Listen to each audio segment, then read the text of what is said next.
Magandang buhay po. Meron po tayong gagawin na spinner. Ayan po yung washing machine. Sirang switch. Ayan po ang ating spinner. Walang power. May power. Bali tayo umikot. Ayan, gamitan po natin tester yung plug. And ito test po natin yung plug. Ayan. Ayan.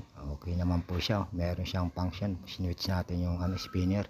Okay, may power. Although ayan. Tetesting po natin dyan sa outlet na 220. Ayan, wala, ayaw umikot. Ayan po, walang siya, may power siya pero ayaw umikot yung ating spinner. Ayan wala, umikot. Ayan, bubuksan po natin sa likod para makita po natin. Ayan, pinahirapan po tayo ng tornilyo, kalawang na, hirap po tanggalin. Ayan, kaya ginamitan natin ng plies. Ayan po, bali nabuksan na po natin at napansin po natin nga po, ayan, putol po yung cable niya, yung sa yung cable po ng sa spinner para yung sa brake niya.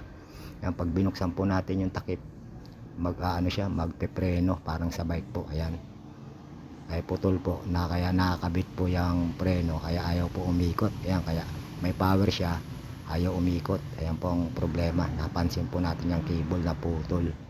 Ayan, kaya gagawin po natin ang paraan, dudugtungan na lang po natin muna temporary. At gabi na po ngayon at wala po tayong mabibilihan.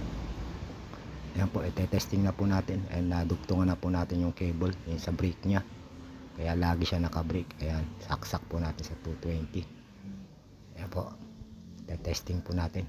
Ayan, umiikot na po siya. I-on natin, yun ayan umiikot na siya yun. Okay, buksan po natin takip para magpreno po siya, para mag-stop naman po. Ayan, unti-unti na siya nag-i-stop. Okay, salamat.